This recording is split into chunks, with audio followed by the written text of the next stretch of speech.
I realized in one of the videos that I haven't actually done another update for the fire pit area. Now I do have all of the seating obviously covered.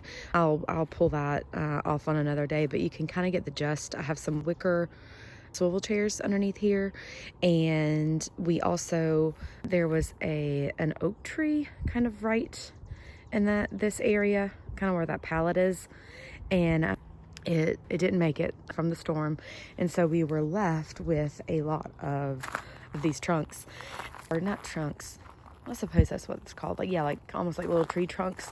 And I said, you know what, that'd be kind of cute around the fire pit area, and it would add that much more seating. We could use them as like end tables, but then we also could use them as extra seating. I host a lot, and having extra seating is always a good thing.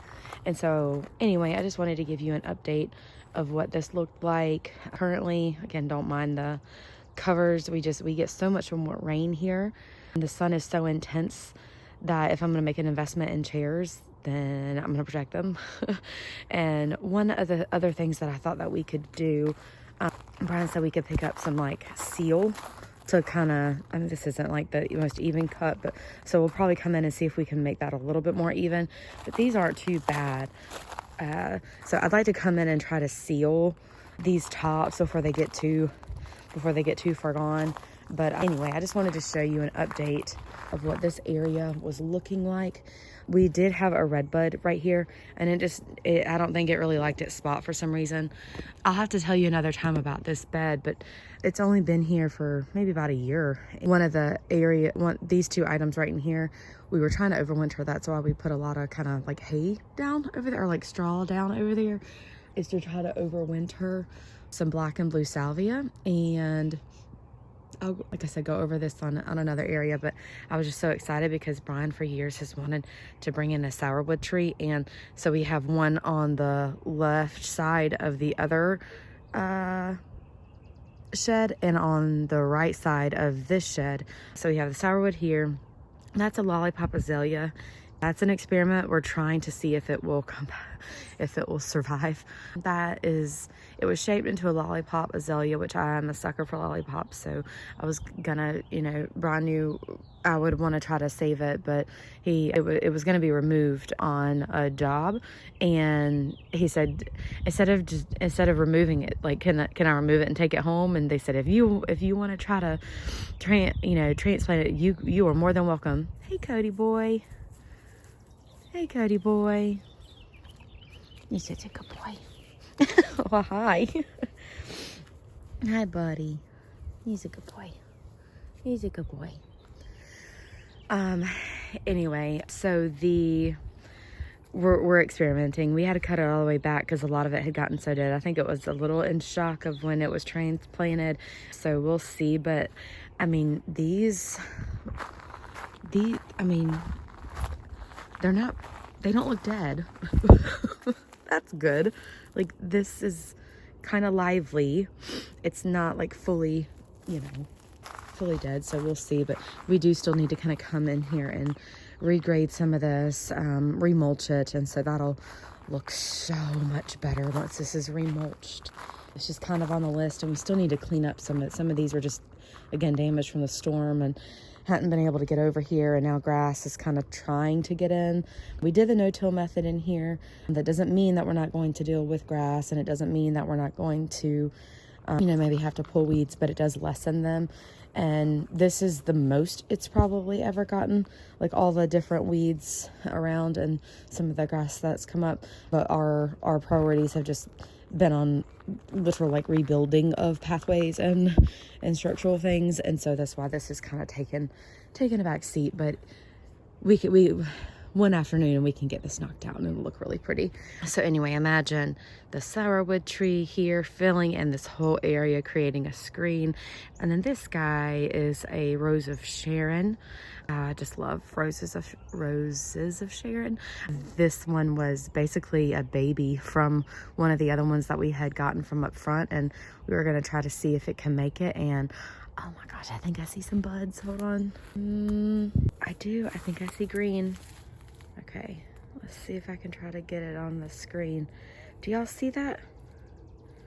It's some green. There's little, it's small. I know it's a stretch, but I see green on some of these. I see little green on some of these, on a lot of these ends. That one, not so much, but I certainly see them on a good amount. Let's see if I can even get over here. Yeah. I'm seeing some green. I'm seeing proof of life. It's made it from the storm. I'm gonna have to look around to see how I can walk back out. But anyway, one of the other things that we noticed yesterday was, I don't think this is a weed.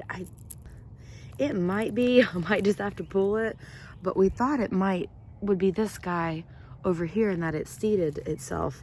So I might have to see if, oops, sorry. I might have to see if we could, is this a weed? And is that a weed? Or is it one of these guys? Because that'd be really cool to be able to come in here and, oh, this looks like another one. So that'd be 3. All right. We will come in here and see. You just have to, again, excuse any of these weeds. Anyway, this will be a really good before, and I'll have to come in with an after it's been mulched and cleaned up a bit. So I suppose I didn't wait to share with you what this area looks like.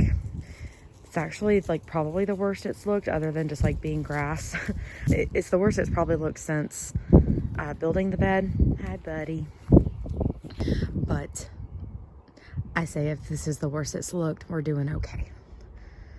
But anyway, the main goal of this video, I'll circle back, was sharing with you the fire pit and the seating arrangements that I have over here at this time. And I'll leave you with that.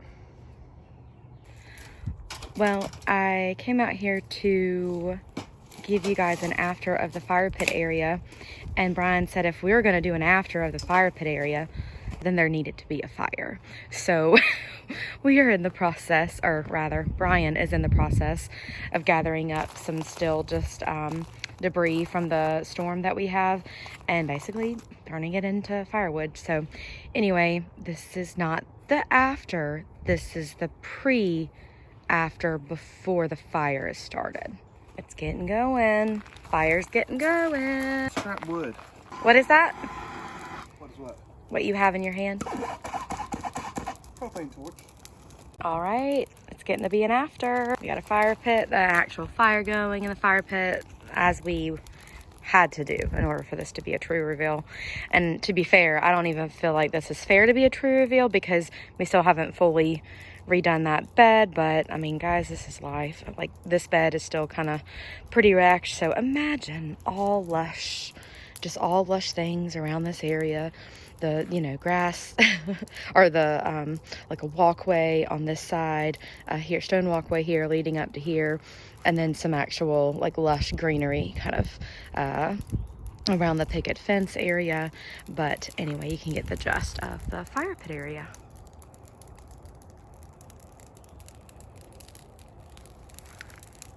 Fire compliments of Brian. 2, 1. People want to know we get all spare wood, start the fire with. We get from the trees that try to kill us in a hurricane. It's pine, it'll burn down real fast. Dry. Good and hot. Good for outside stuff. I don't like burning inside though.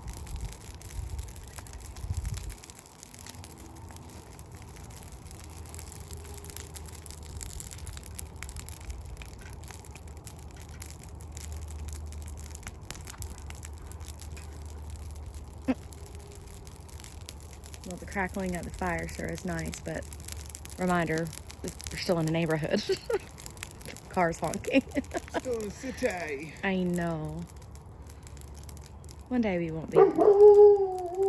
But until then, Oh, look, there goes the Cody will let alarm. us know anytime anyone dares gets into their own yard